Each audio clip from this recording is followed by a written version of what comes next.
అనుసరిస్తున్న కార్మిక రైతాంగ ప్రజా వ్యతిరేక కార్పొరేట్ అనుకూల విధానాలపై మరో స్వతంత్ర పోరాటానికి క్విట్ ఇండియా స్ఫూర్తితో ప్రజలు సిద్ధపడాలని కోరుతూ సిఐటియు ఆధ్వర్యంలో main road head post office వద్ద ధర్నా నిర్వహించారు.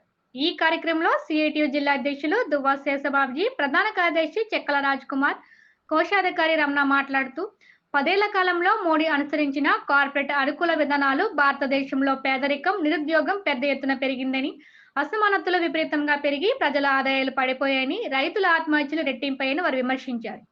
బంగ్లాదేశ్లో ప్రజలు ఎలాంటి సంక్షోభాన్ని ఎదుర్కొంటున్నారో అలాంటి పరిస్థితులే భారతదేశంలో మోడీ ప్రభుత్వం సృష్టించిందని, దీనికి అదనంగా పరమత ద్వేషం పెరిగి కలిసిమెలిసి ఉండే ప్రజల మధ్య విద్వేషాలు మోడీ పరివారం సృష్టింటూ దేశ అభివృద్ధికి మతోన్మాద విధానాలు ఆటంకంగా మారాయని వారు మండిపడ్డారు.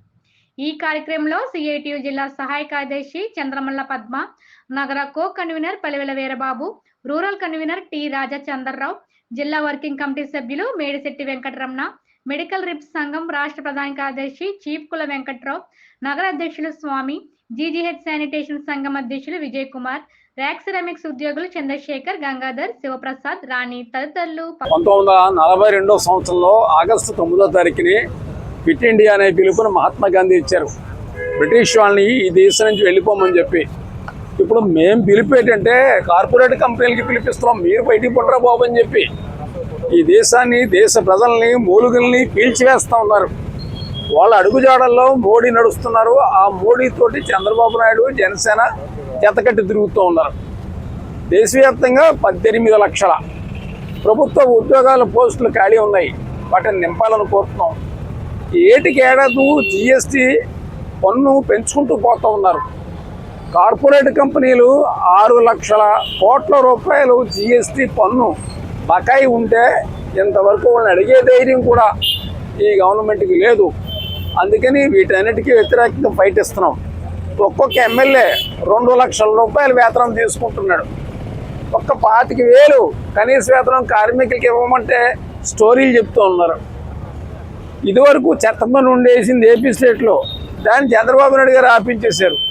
సంతోషంగా ఊపిరి పీల్చుకునే అంతసేపు ఆగలేదు. ఇప్పుడు ఒక పైలట్ ప్రాజెక్ట్ అట పిఠాపురంలో మొదలెడుతున్నారు. మొత్తం నియోజకవర్గం అంతా కూడా చెత్త పన్ను వసూలు చేస్తూ ఉంటున్నారు. జగన్మోహన్ రెడ్డి చెత్త పన్ను 30 రూపాయలు పెట్టాడు. ఇప్పుడు పవన్ కళ్యాణ్, చంద్రబాబు నాయుడు కలిపి 90 రూపాయలు పెడుతున్నారు. అంటే 3 రెట్లు ఎక్కువ. ఇంటికి మొన్న కడుతున్నాం కదా, దాంట్లో చెత్త పన్ను ఉంది కదా, మళ్ళీ ఇంకోసారి చెత్త పన్ను ఏంటి? చంద్రబాబు నాయుడు గారు ఇప్పుడు స్టేట్ హైవేస్ అన్నిటి మీద రోడ్ ట్యాక్స్, రోడ్డు మళ్ళా టోల్ గేట్ పన్ను వసూలు చేస్తానంటున్నారు. ఆల్రెడీ ప్రతి మోటార్ సైకిలిస్టు కూడా లైఫ్ ట్యాక్స్ కడుతున్నాడు. దాంట్లో రోడ్డుకి ట్యాక్స్ ఉంటుంది. ప్రతి ఆటో వాళ్ళ 4 వీలర్స్ అందరూ కూడా వాళ్ళందరూ కట్టేటువంటి పన్నులో రోడ్ ట్యాక్స్ ఉంటుంది. ఒకసారి రోడ్ ట్యాక్స్ కట్టిన తర్వాత మళ్ళీ హైవే మీద టోల్ గేట్ ఏంటి? జగన్మోహన్ రెడ్డి మీద అసంతృప్తి రావడానికి 2 ఏళ్ళు పట్టింది. చంద్రబాబు నాయుడు మీద అసంతృప్తి రావడానికి 3 నెలల మించి కూడా పెట్టేటట్టుగా లేదు. అటు ఆయన, ఈయన విధానాలని పునఃపరిశీలన చేసుకోవాలి, తక్షణం విత్డ్రా చేసుకోవాలని చెప్పి కోరుతూ ఈ ధర్నాన్ని కొనసాగిస్తాం.